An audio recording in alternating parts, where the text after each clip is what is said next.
Bonjour à toutes et à tous. Aujourd'hui, je vais vous parler d'un film culte des années 60 appelé Le Carnaval des âmes.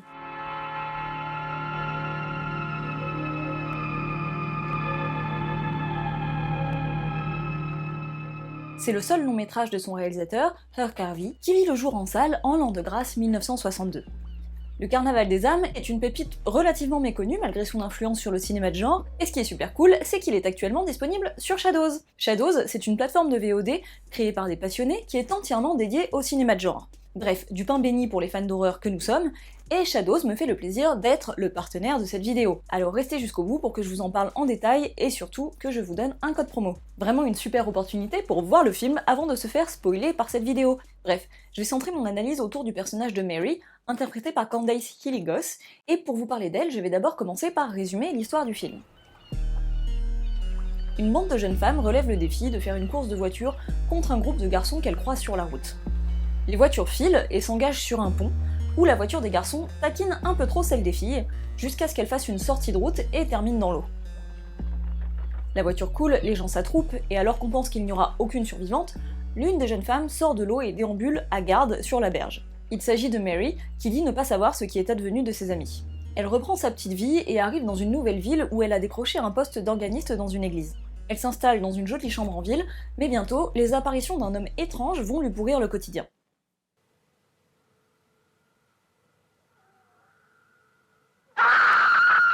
Mary pense devenir folle et peine à trouver du réconfort auprès de son voisin extrêmement lourd qui ne pense qu'à un autre type de réconfort. Plus le temps passe et plus Mary est torturée par ces apparitions de l'homme, plus elle est obsédée par l'image d'une fête foraine abandonnée à l'extérieur de la ville, et plus elle souffre de moments de flottement où personne ne semble ni l'entendre ni la voir. Why don't they answer me? Irrémédiablement attirée par cette vieille fête foraine près de la plage, et supposant que la solution à ses problèmes se trouve là-bas, elle finit par y être rattrapée par l'homme étrange et ses copains fantômes, qui font de Mary l'une des leurs. On retourne alors sur le lieu du début du film, où la voiture des amis de Mary est enfin remontée de l'eau, et le film se termine sur l'image du corps de Mary, qui n'a en fait jamais pu sortir de la voiture, et on comprend alors qu'elle était tout ce temps une âme errante qui ignorait qu'elle était morte. Le film met donc en scène le passage long et douloureux de la vie vers la mort d'une âme en peine qui refuse cette transition. À mon sens, l'idée de traverser vers l'au-delà est présente à l'image tout le long du film, à travers les yeux du personnage de Mary, bien qu'elle n'ait pas conscience qu'elle effectue cette traversée. Je vais donc étudier comment le film met en scène le motif de la frontière autour de Mary, d'abord par la division de l'espace, puis par l'incarnation des dimensions par le son, et enfin par le mouvement comme médiation. Même s'il n'en est jamais directement question dans le film et que les personnages n'en parlent pas, une image qui va accompagner ma lecture pour la clarifier, c'est celle du Styx. Et oui, puisque l'histoire débute avec la chute de la voiture dans un fleuve, et que vous n'êtes pas sans savoir que le Styx est, dans la mythologie grecque, l'un des fleuves des enfers que les âmes traversent pour parvenir au royaume des morts, leur nouvelle maison. Je vais revenir rapidement sur ce mythe pour que l'on comprenne pourquoi je tiens à faire ce parallèle avec le film, au-delà du simple fait que les filles de la voiture se noient. Pour les Grecs, plusieurs fleuves séparaient le monde des vivants de celui des morts. L'Achéron, le Phlégeton, le Cocyte, le Léthé et le Styx. Le Styx a plusieurs propriétés qui varient selon les poètes qui ont raconté son histoire. C'est par exemple dans ce fleuve que la mère d'Achille le baigna lorsqu'il était bébé pour le rendre immortel. Mais comme elle le tenait par le talon, son talon ne fut pas immunisé et vous connaissez la suite. Mais le Styx est aussi le fleuve du serment, un fleuve au nom duquel les dieux formulent leurs promesses et souffrent 1000 tourments s'ils ne les tiennent pas. Par ailleurs, le nom même de Styx évoque l'horreur de la mort, les horreurs qui se trouvent au-delà et qui tourmenteront les âmes qui le traversent. Puisqu'on en parle, pour effectuer votre traversée en toute décontraction, une fois que vous avez passé l'arme à gauche, il faut que vous montiez dans la barque de Charon ou Charon, en tout cas le passeur, après avoir reçu les rites funéraires appropriés et emmener avec vous de quoi le payer. Bon, alors ça c'est pour un résumé sommaire de ce que l'on retient aujourd'hui de l'image du Styx, et comme l'écrit Mélanie Landry dans son essai L'ambiguïté fondamentale du Styx, Vivant fleuve des morts, publié en 2013 et disponible sur le site de l'Observatoire de l'imaginaire contemporain, la représentation du Styx comme frontière entre le monde des vivants et le monde des morts est le paradigme le plus important que l'analyse discursive ait permis de mettre à jour. Pour revenir plus directement au film, je voudrais dans un premier temps me pencher sur la manière dont la mise en scène travaille à éclater l'espace, à morceler la spatialisation, et surtout pourquoi. Comme on l'a dit, le personnage de Mary est à la frontière entre la vie et la mort, et elle va effectivement beaucoup être représentée comme étant physiquement sur une frontière. Le premier plan que l'on voit d'elle la montre d'ailleurs dans un cadre où l'espace est exclusivement partagé entre l'eau dont elle est en train de sortir et la rive sur laquelle elle grimpe. Toute l'idée se trouve déjà là. Les quelques jours de sursis que Mary s'apprête à vivre se situeront sur cette brèche et ne seront que difficulté à départager le vivant du mort. Mary nous est donc présentée d'office comme se tenant sur la berge d'un Styx, image qui sera reproduite ensuite dans le film, notamment dans le plan où elle se tient près d'un toboggan dans la fête foraine abandonnée. La rampe en métal a la forme d'un cours d'eau parcouru par une vague, et Mary se tient à côté pour le contempler. Un coussin se met à glisser mystérieusement depuis le haut du toboggan, suggérant visuellement d'autant plus l'idée d'un courant. Mais même lorsque Mary se trouve loin de toute trace d'eau réelle ou métaphorique, elle est constamment filmée dans le passage d'un espace à un autre. Vous voyez par exemple tous ces moments où elle se tient dans l'encadrement d'une porte, ou bien qu'elle est filmée au travers d'une embrasure sans que l'action le nécessite particulièrement. Ce type de plan intervient énormément au cours du film, alors je ne vais pas tous les lister, mais il y a notamment les moments où elle prend un bain, et que, comme par hasard, elle est plongée dans l'eau, ou quand elle s'apprête à quitter sa chambre et qu'elle est filmée au centre d'une enfilade d'encadrement de portes. Quand Monsieur Linden, son voisin incroyablement lourd, vient la draguer à l'entrée de sa chambre, il la regarde à la dérobée à travers d'un interstice, et par la suite, l'image sera séparée par la porte entre eux pour les garder dans 2 dimensions différentes. Lorsque Mary tombe sur un docteur qui va essayer de l'aider, l'image est scindée en son centre par une allée qui sépare les personnages dans le cadre, et même lorsqu'ils se trouvent dans le bureau du médecin, ils sont filmés sur 2 plans différents, avec des lignes géométriques tracées par la table qui viennent segmenter l'image. Subtilement, la mise en scène fait sentir que les personnages n'appartiennent pas au même monde, et que s'ils peuvent s'apercevoir brièvement dans cette transition que vit Mary, ils seront impossibles à réunir sur un même plan. D'ailleurs, lorsqu'on trouve Mary à l'église en train de jouer de l'orgue, le plan est composé de 2 panneaux noirs qui s'entr'ouvrent pour découvrir une vue en plongée sur elle, comme si elle n'était jamais totalement incarnée ou jamais totalement présente, mais toujours vue à travers une fenêtre involontairement ouverte sur le monde des morts. Cette idée est renforcée lorsque Mary se réfugie dans sa voiture au garage et que l'apparition de l'homme mystérieux qui la persécute est signifiée par la projection de son ombre dans un ray de lumière au sol laissé par une porte entr'ouverte. Tous ces moments tentent à découper l'espace et symboliser la cohabitation de 2 dimensions entre lesquelles Mary oscille. Mais le film use aussi d'autres moyens moins rectilignes pour jouer sur la spatialisation et représenter ces dimensions. Notamment, on y trouve énormément de plongées et de contre-plongées très prononcées. Lorsqu'elle s'extirpe du fleuve au tout début du film, Mary est filmée en plongée dans un cadre rendu relativement sombre par l'eau et le sable, sans aperçu d'horizon, et dans lequel elle est isolée. En contre-champ, la foule s'amasse sur le pont, avec derrière eux un ciel blanc et lumineux. De même, lorsqu'elle essaye l'orgue, elle est filmée seule et de très haut, et des hommes la regardent depuis un balcon. Les immenses tuyaux de l'orgue, qui forment autant de lignes verticales et parallèles, accentuent le vertige du plan et lui donnent un côté mystique. Plus tard dans le film, lorsqu'elle court désespérément dans la rue pour chercher de l'aide, on la voit toute petite au creux d'un amas d'immeubles. Encore une fois filmée en forte plongée, si ce n'est même en top shot. On pourrait être tenté d'y voir un symbole du paradis et de l'enfer, comme c'est souvent le cas quand on joue sur le haut et le bas, mais je pense qu'ici l'idée est plus de figurer le monde des vivants et le monde des morts, sans qu'il y ait de jugement quant à la bonté du personnage. Pour les Grecs, traverser le Styx ne veut effectivement pas dire que l'on a été bon ou méchant, mais simplement qu'on est mort et qu'on n'appartient plus à la surface. C'est pourquoi, selon moi, lorsque l'homme étrange qui poursuit Mary, et qui est d'ailleurs interprété par le réalisateur, voilà, comme ça je l'ai dit, cette fois-ci c'est lui qui est filmé en plongée très forte, ou qui apparaît dans le niveau inférieur de l'image. Parce que lui, à ce moment-là, appartient d'autant plus au royaume des morts que Mary, qui est encore sur la traversée. C'est une des astuces que le film met en place pour symboliser le Styx ou quelque chose de semblable au Styx, et en ce sens, je trouve particulièrement intéressante cette manière d'en représenter l'idée sans l'évoquer ou le montrer directement. Dans son essai, Mélanie Landry dit d'ailleurs que l'une des spécificités du Styx dans la mythologie grecque, c'est le manque de description et de définition du Styx en lui-même. Elle dit notamment qu'il s'agit d'un lieu signe, un lieu que l'on fait intervenir et non pas que l'on mette en scène. Aucun des discours étudiés n'en fait sa considération principale. Le fleuve infernal est toujours rapidement mentionné au passage, et les descriptions physiques du lieu restent assez chiches. Cela ne va pas pour autant diminuer la richesse signifiante de ce lieu, puisque comme l'affirme Tuan, de nombreux lieux, riches de sens pour des individus et des groupes particuliers, ont une importance visuelle réduite. Ils sont connus viscéralement, pour ainsi dire, et non pas par l'œil ou l'esprit critique. Un lieu qui n'en est en fait pas vraiment un dans la manière qu'il a de se manifester à nous, même si dans la mythologie il est clair qu'il y a effectivement un fleuve à traverser, c'est beaucoup plus les choses qu'il évoque ou avec lesquelles il a une interaction qui vont définir le Styx, morceau par morceau. Et ça, c'est, je trouve, très bien utilisé dans le film. Plusieurs cadres vont alterner différentes images de l'eau, parfois le fleuve, parfois la mer, parfois l'eau du bain, sans essayer de montrer l'entièreté de l'élément dans son unité, mais le suggérer sa présence et sa puissance, à travers le signe de l'eau en mouvement. De cette manière, le Styx et sa dimension psychopompe peuvent intervenir partout autour de Mary, car même si elle n'est pas visiblement sur le fleuve, elle est tout de même en train de le traverser. D'ailleurs, lorsqu'elle souhaite boire à une fontaine dans la rue, le simple contact avec un point d'eau déclenche une apparition qui l'effraie, comme si le Styx et son pouvoir d'attraction vers la mort pouvaient s'incarner dans la moindre goutte d'eau. Ce qui fait sens lorsqu'on connaît la fin du film et que l'on sait que Mary se trouve bien en fait au fond de la rivière, et qu'elle est effectivement plongée dans cette eau mortifère. On peut d'ailleurs faire le lien, toujours dans une idée de segmenter l'espace à travers différentes dimensions, avec les quelques séquences filmées depuis l'intérieur de la voiture de Mary, et qui font elles aussi surgir des apparitions parce que l'habitacle même de la voiture devient un lieu-signe. Ce qui m'amène à la scène où Mary conduit vers sa nouvelle vie, enfin le pense-t-elle, et que l'image joue entre l'apparition de l'homme derrière la vitre et le reflet du visage de la jeune femme.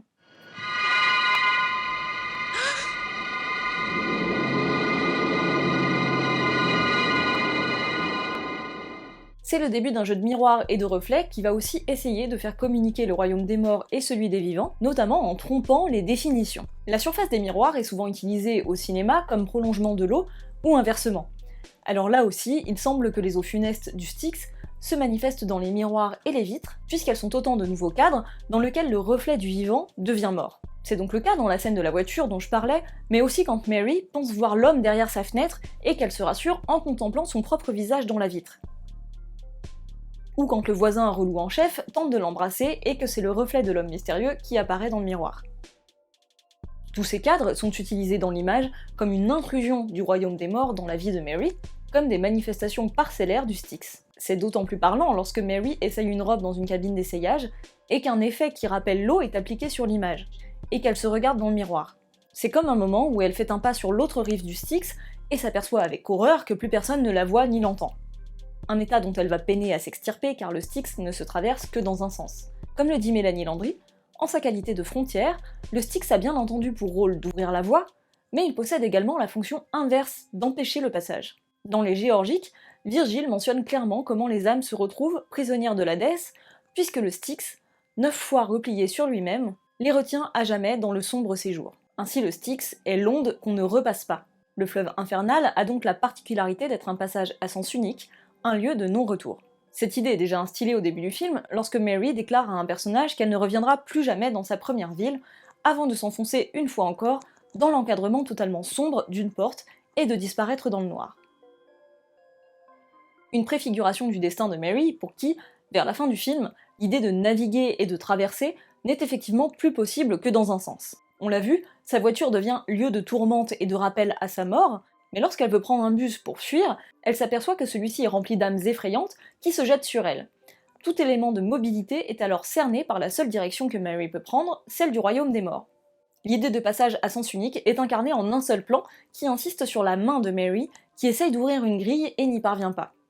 La grille est découpée de manière à isoler sa main dans un surcadrage et symboliser l'idée que le passage vers le monde des vivants est désormais fermé.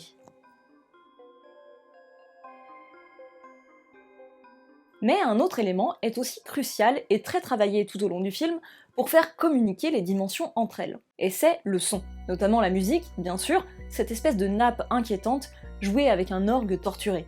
Au moment où Mary revient un instant sur les lieux de l'accident et regarde le fleuve depuis le pont, ses yeux s'arrêtent notamment sur une barque conduite par un homme qui cherche l'endroit où a coulé la voiture.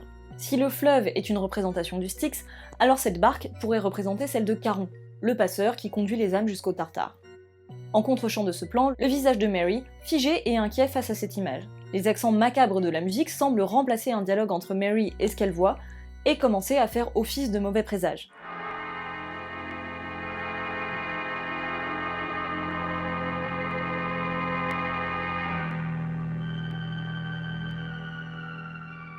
Dans la fameuse scène où elle est au volant de sa voiture pour aller vers sa nouvelle vie, le croit-elle, Mary écoute de la musique enjouée pendant son voyage. Mais lorsque la nuit tombe, la musique d'orgue, que l'on pensait extra-diégétique parce qu'elle l'était dans les séquences précédentes, s'impose à la radio sans que Mary parvienne à changer la station. La musique annonce l'apparition de l'homme étrange dans la vitre, et elle est donc, par là, une autre forme de porte ouverte sur le royaume des morts. Mais le fait qu'elle soit indépendante de la mise en scène, et ne bénéficie pas de différence de traitement selon les séquences, et qu'elle joue donc sur cette indécision entre intra- et extra-diégétique, brouille aussi la frontière entre le réel et le surnaturel, et excède le seul point de vue de Mary. On sent alors qu'il y a un hors-champ plus important de la situation dans laquelle elle se trouve, et qu'elle ne saisit pas. Un hors-champ fait d'inconscient et de fatalité, puisqu'une nouvelle apparition de l'homme, soulignée par la musique, lui fait faire une embardée dans le fossé, comme si elle était condamnée à reproduire les causes de sa mort en étant irrémédiablement aspirée vers elle. Pourtant, Mary est aussi actrice de ce pouvoir mortifère qui s'exprime à travers la musique, puisqu'elle est organiste et que la musique extradiégétique sonne comme une prolongation mélancolique de ce qu'elle joue elle-même pour l'église. Lorsqu'elle joue devant le pasteur pour la première fois, il déclare, satisfait, qu'ils ont désormais avec eux une organiste capable de remuer les âmes. Une préfiguration ironique de la séquence où Mary joue, hypnotisée, une sinistre musique de fête foraine qui fait danser les âmes perdues. Lorsque le pasteur prononce cette phrase, on a ensuite un gros plan sur le visage d'un saint, peint sur un vitrail, comme s'il était pris à témoin de cette déclaration, et qu'on s'attendait à ce qu'il soit effectivement remué par la musique, mis en mouvement par elle. Mais c'est au moment où l'homme mystérieux fait son apparition, lui aussi filmé de profil et en gros plan, que l'on comprend que la musique de Mary ne remue pas les bonnes âmes, pas celle dont parle le pasteur, parce qu'elle est en réalité morte et qu'elle joue pour les morts.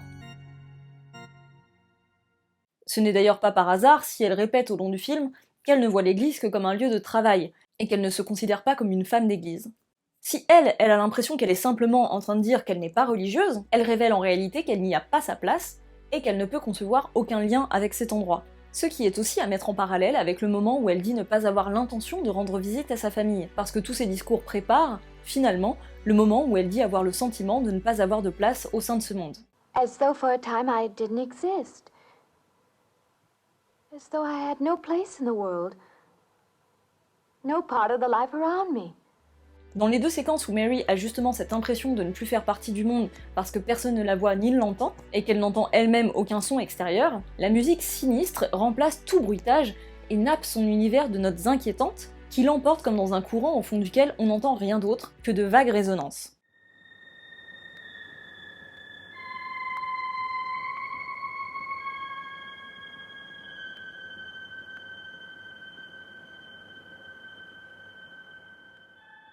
Mais elle n'échappera pas à cette emprise de la musique spectrale lorsque, en plein travail à l'église, une vision des âmes à la fête foraine abandonnée la pousse à jouer une musique de cirque qui, interprétée à l'orgue, sonne beaucoup plus démoniaque que pieuse.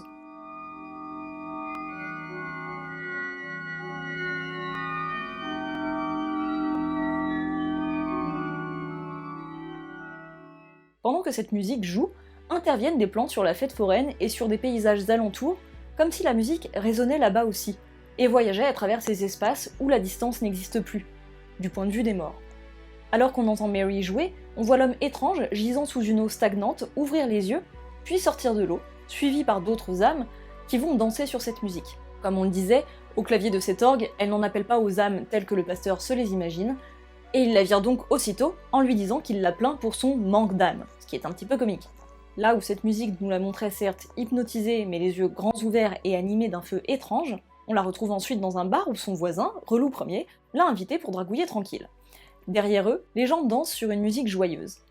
L'image prend le contre-pied du bal macabre des âmes un peu plus tôt, où la musique sinistre et les mouvements accélérés et erratiques des fantômes semblaient être une inquiétante parodie de ce que vivent à présent les personnages. La musique du film sert donc de son témoin entre les dimensions et sert, elle aussi, de représentation du Styx et de ses effets. Ce passage sur la danse permet une transition vers la dernière partie de cet exposé, celle que je veux consacrer au mouvement. Le mouvement dans le cadre et le mouvement du cadre.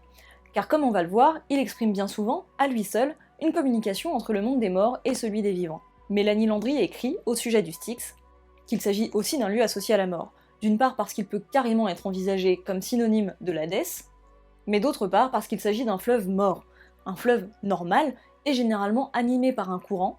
Il abrite certaines formes de vie, animale ou végétale, et est associé à l'idée de fertilité. Bref, tout le contraire du Styx. Toutes les représentations décrivent ces eaux comme étant glaciales et stagnantes. Dans le film, l'idée d'une eau morte est également représentée, mais aussi l'eau en mouvement, et en fait surtout l'eau mise en mouvement. Par exemple, un plan serré sur l'eau qui bouillonne sous le robinet du bain que se fait couler Mary. Lorsqu'elle visite la fête foraine, la première fois, il y a un long plan où Mary marche sous un quadrillage de bois, à travers lequel la lumière du soleil couvre la jeune femme de taches de lumière. En même temps qu'elle marche, les taches de lumière donnent l'illusion d'un mouvement de roulis, comme si Mary était sous l'eau, ce qu'elle est en réalité, on le rappelle, et qu'elle est quadrillée par les rayons du soleil à travers la surface. Elle arrive devant un panneau publicitaire sur lequel est peinte une femme en maillot de bain qui lui ressemble. Mary se place à côté d'elle dans le cadre, et on a une comparaison ironique entre une jeune femme joyeuse qui profite de la baignade, et un fantôme qui s'ignore alors que son corps est en train de pourrir dans la rivière. Et ce n'est pas pour rien si les plans où on voit l'homme couché dans une sorte de flaque, qui n'attend que de le voir sortir, montrent d'abord une eau calme. C'est une première fois avec un caillou lancé innocemment par Mary, puis avec sa musique jouée à distance, que des ondes vont se former sur l'eau, et la rendre vivante en même temps que le corps de l'homme.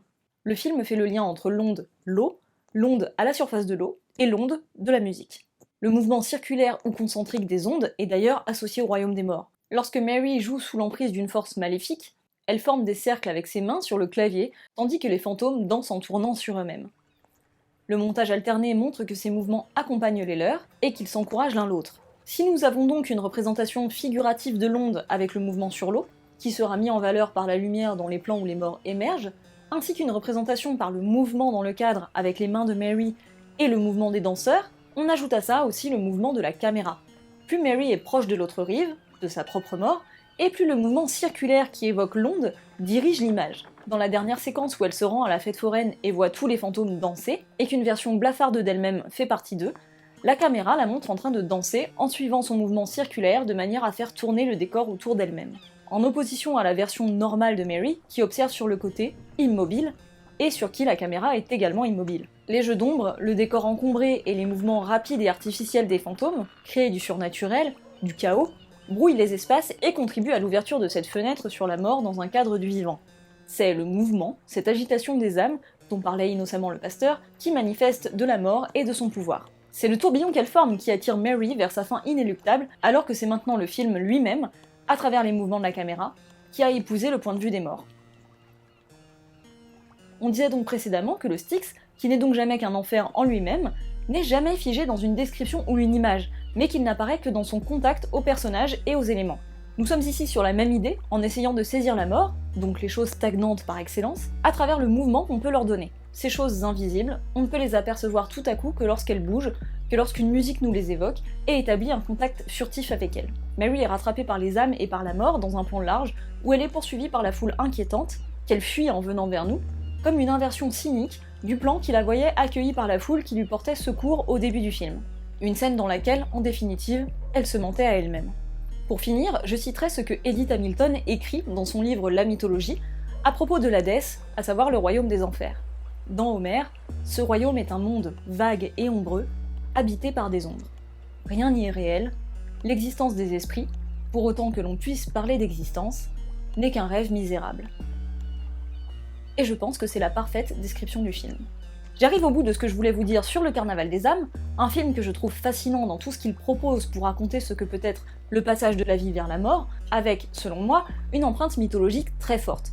Même si encore une fois, ce n'est pas évoqué dans le film et qu'il ne s'agit que de mon interprétation personnelle. Pour résumer, j'ai donc essayé de parler de la représentation de la frontière et de l'éclatement des espaces dans le cadre pour représenter l'intrusion du royaume des morts dans celui des vivants. Ensuite, j'ai démontré en quoi la musique était une prolongation invisible du Styx, et enfin, je me suis arrêtée sur la manière dont les mouvements dans les cadres et les mouvements du cadre donnent à voir la dimension invisible de la mort.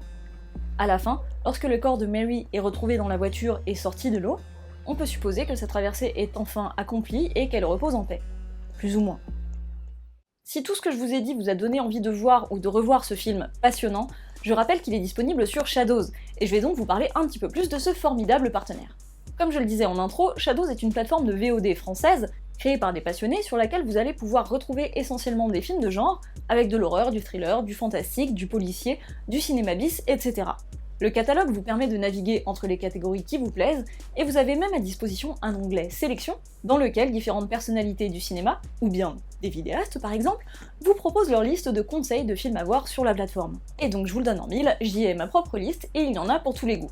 Que des films que j'ai entre autres sélectionnés pour l'intérêt de leurs personnages féminins. Le catalogue de Shadows s'étoffe tous les mois, avec notamment des exclusivités, et alors le gros événement du moment, qui peut vous intéresser si jamais vous êtes en région parisienne, c'est que maintenant Shadows a un partenariat avec le MK2 Bibliothèque, et projettera ses nouvelles exclusivités sur grand écran lors de séances exceptionnelles dans ce cinéma. La première séance a eu lieu au mois d'avril, et j'y ai découvert le film Beyond the Infinite 2 Minutes, un film étonnant réalisé avec 3 bouts de ficelle, et qui montre comment une galerie de personnages haut en couleur réagit quand ils découvrent que leur télé leur montre l'avenir avec un décalage de 2 minutes. Alors c'est pas horrifique, mais c'était très marrant, vraiment une super surprise, et c'est à retrouver dès maintenant sur Shadows. en plus du carnaval des âmes donc. Et bien ça tombe bien parce que voici un code promo, Demoiselle d'horreur, mais quel hasard! Ce code promo vous permet de vous abonner pour 1€ les 3 premiers mois, sachant que l'abonnement normal est à 4,99€ par mois. Tous les liens sont dans la description, alors laissez-vous tenter. Et la toute dernière annonce de cette vidéo, promis après je vous laisse partir, c'est que je viens de lancer le tout nouveau format podcast de ma chaîne, disponible sur toutes les plateformes d'écoute. Si vous êtes restés jusqu'au bout, vous êtes les meilleurs. J'espère infiniment que ça vous aura plu, j'ai vraiment beaucoup bossé sur cette vidéo et je suis très contente de la sortir enfin, et notamment en partenariat avec Shadows parce que c'est sur leur plateforme que j'ai découvert le film, donc ça faisait vraiment sens pour moi. Bref, j'ai vraiment hâte d'avoir vos retours, alors encore une fois merci beaucoup, et à bientôt.